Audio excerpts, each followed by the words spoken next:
The Deputy President, Dr. William Samoei Arap Ruto, is worried. The Deputy President is worried because Raila Odinga is actually gaining the ground in the larger Mount Kenya region. And for those who've been following the Deputy President's politics of late, you should have noted that at some point, he stopped the idea of going to the larger Mount Kenya region. Then he started focusing on other regions. But they commissioned an opinion poll, and that opinion poll revealed that Raila Odinga was actually leading in Kiambu County by 50%, while the DP is actually trailing by 40%, which means in Kiambu today, if elections were to be held, Raila Odinga is likely to get over 500,000 votes in Kiambu today. And that's why the Deputy President is worried. In the other counties, the Deputy President is still ahead. Raila Odinga is following closely at around 30%, which is very good. But the Deputy President is still worried because Raila Odinga has only been to the larger Mount Kenya region 3 months now. And despite that, he's been gaining at an alarming rate. So in this video today, I want to explain to you guys why Raila Odinga is gaining so fast in the larger Mount Kenya region and why the Deputy President is worried.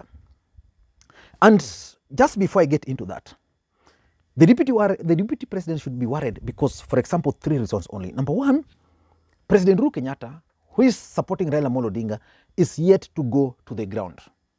As at now, we can assume that the president is unpopular, that associating with the president can take away Raila Odinga's vote.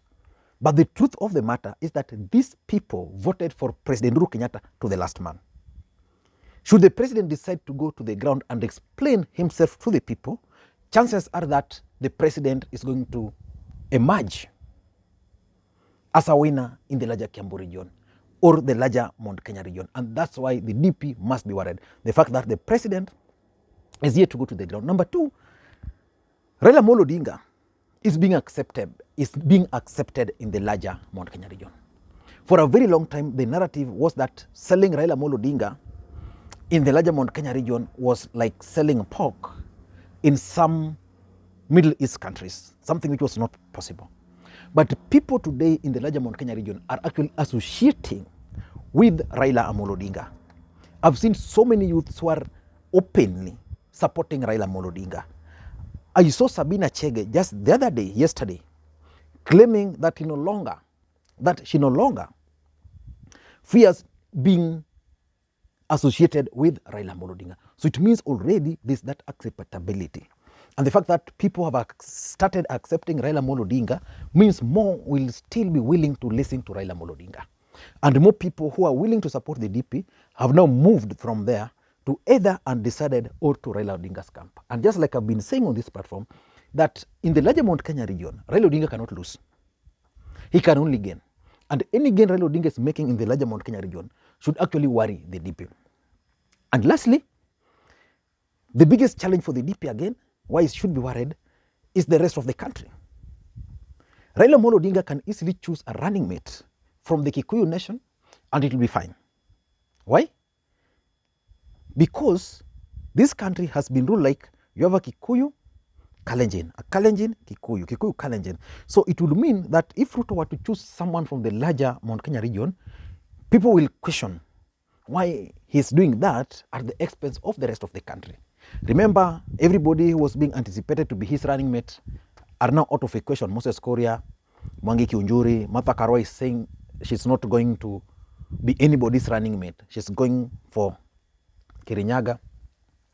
Anne Waiguru is not, I don't think is a viable option for him. The only other viable option is Rigathi Gachagua. Rigathi Gachagua is a running motor. The mouth is a running motor, which means he can commit so many mistakes for the DP. So the rest of the country will view the DP, if you want support, if you will pick someone from the larger Mount Kenya region as a running mate, will view him as someone who is out to extend that Kikuyu, Kalenjin rulership in this country. But why am I believing that the Deputy President is actually worried? Why is he worried? I want you to just look at this thing from this perspective. Raila Odinga has always received 2% of the votes from the larger Mount Kenya region.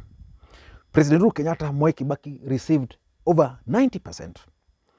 And the Raila Odinga's actual figures in the larger Mount Kenya region were actually being deflated, while Uhuru and Kibaki's figures were inflated. Which means if the field were just leveled, Raila Odinga Odinga will definitely have his people. But now the president is coming. Raila is gaining 50% in Kiambu, while Ruto is 40. Ruto is at 60. He's at 30% in the other counties in the larger Mount Kenya region. He's not campaigned. So why do you think Raila Odinga is gaining, and why do you think the DP is worried? Number one, and this is the biggest worry, that more people are now willing to actually associate and openly support Raila Odinga. What that means is that in the larger Mount Kenya region, the name Raila Odinga is now being discussed in a positive way. I was reading a post by Wahome Thuku the other day, and in that post, Wahome Thuku was alleging that he was in a mat, and there was a story that someone tried to badmouth Raila Odinga. That is Nyeri, he comes from Nyeri. Badmouth Raila Odinga, and the person was actually forced out of the vehicle for badmouthing Raila Odinga. So it means a lot are changing. I've seen people now discussing Raila Odinga in deep in the villages in the larger Mount Kenya region. And the fact that more people are now willing to associate with Raila Odinga. You see, previously there was fear. So like if you're supporting Raila Odinga, you come from Kiambu, you just support him. Umenyamaza tu. But now you are coming out, then the other guy again gets the courage, the other guy gets the courage. So it means in the next few months, Raila Odinga will actually be discussed. So people will start understanding the real Raila Odinga. Number two, why he's gaining is the direct engagement with the people. In the last 3 months, Raila Odinga has done perfectly well in the larger Mount Kenya region. Actually, I never thought he would gain the grounds the way he has done. It's visible.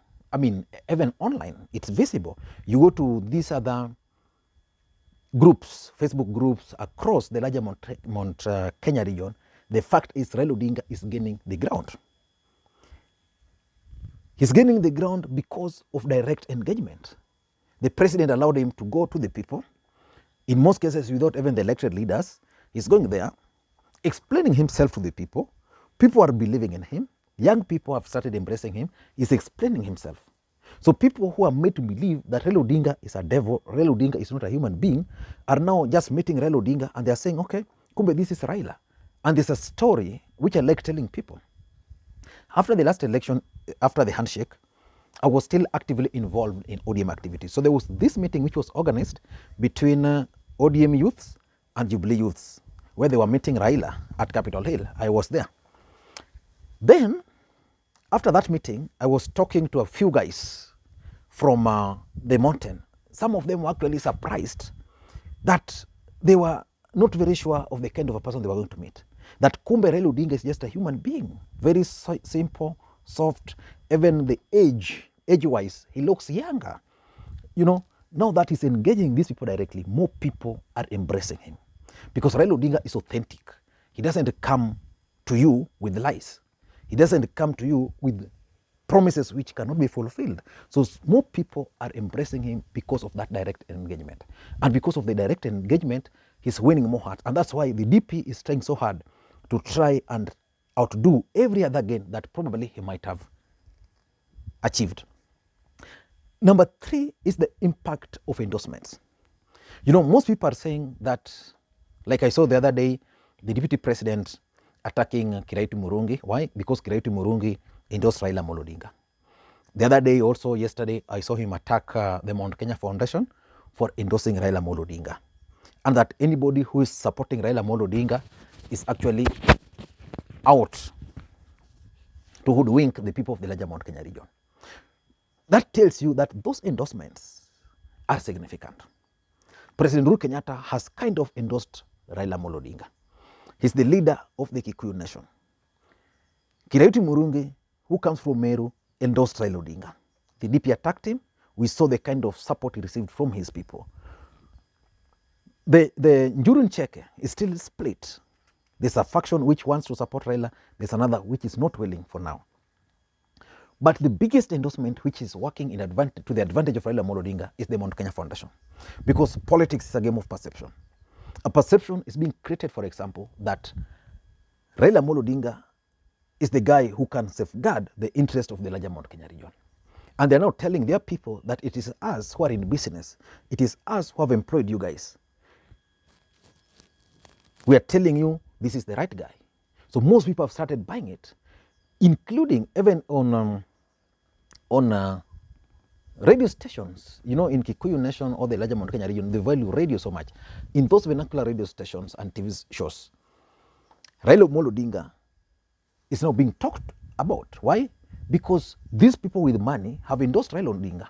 So SK Macharia, the Kameme guys, can easily broadcast such kind of programs which will have impact on the people there. Number 4 is what I normally call William Ruto's stale message. You know, William Ruto had banked on one thing, the fear factor, which was instilled in the minds of every Kikuyu in the last 15 years. That fear factor has made him who he is today in terms of the larger Mount Kenya region. But that message is now stale, telling people how Raila ni mganga, you know, it's no longer sellable. Telling people how, you know, there's nothing new which the DP can tell the people of the larger Mount Kenya region, which he has not told them. So which means if today he's in Kiambu, the next day he's in Kirinyaga, and the other day he's in Meru, he will tell them the same message. And you know, he has said these messages, the same message, for the last 4 years, which means people are now tired. And the fact that the Mount Kenya leadership, the people who matter, are now coming out that whatever this guy is telling you is what we told him. And whatever we told him was a lie at that time. So we are coming to correct some of these lies. So because the messaging he's been consistently telling these people is now being countered, the DP is worried. Early campaigns has cost him. His message is stale. He needs to figure out the best strategy of dealing with Raila Odinga. And that's why sometimes you watch his allies, there's nothing really they can tell the people. Why? Because the only thing they can tell the people is Raila Amolo Odinga, not their agenda. They'll wait for something to happen. They'll wait for the men in black, for example, to manhandle Honorable Maua and then make that an agenda. They'll wait for the DP to organize his stoning in Kisumu. Then after he's organized his own stoning in Kisumu, then they make it agenda in those regions. And those messages are now stale. Lastly, is the fallout between the deputy president and his key allies, Moses Kuria and Mwangi Kiunjuri. The truth of the matter is that the deputy president is currently suffering because of falling out with Moses Kuria and Mwangi Kiunjuri. Moses Kuria and Mwangi Kiunjuri added some oil to William Ruto's campaign. You know Moses Kuria? Yeah? The tweets he makes, the events he attends while drunk, I mean, those funny statements he makes, he has his own audience. And some of this audience were actually for him and for the DP. So the moment the DP told him, no, we cannot go with you through your party, it means Moses Kuria now started pulling back. And as he pulls back with the people. Where does Moses Kuria come from? Moses Kuria comes from Kiambu. He's the president's member of parliament. So it means the people of Kiambu can now see that this guy they were trying to trust is not the right guy. And that can explain why the rating of the president, of the deputy president, is coming down, while those of Raila Odinga is gaining actually in the larger Kiambu region.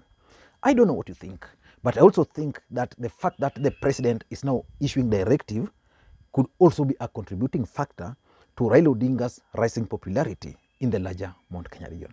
Let us wait and see how politics is going to unfold. One thing I know for sure is that in January, Raila Odinga is going to have his birthday.